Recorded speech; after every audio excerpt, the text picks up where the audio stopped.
Hi, this is an idea I've taken from East Coast Trackers and IDC devices. So it's a spirit web.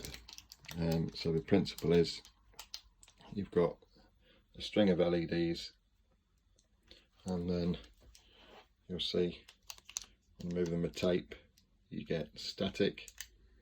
So the chain of lights, you can string these up across a door or whatever, or an entrance, or wrap them around a device as a trigger object. Then we take EM pump,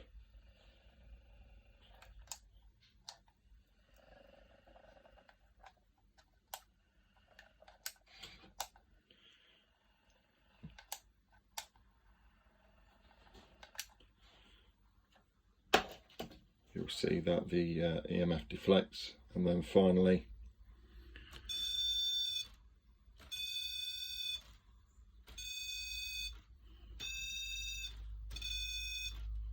so I've got a built-in REM, so the REM will pick up off the web, or it'll also pick up off its own antenna. So you can simultaneously track static, proximity and REM.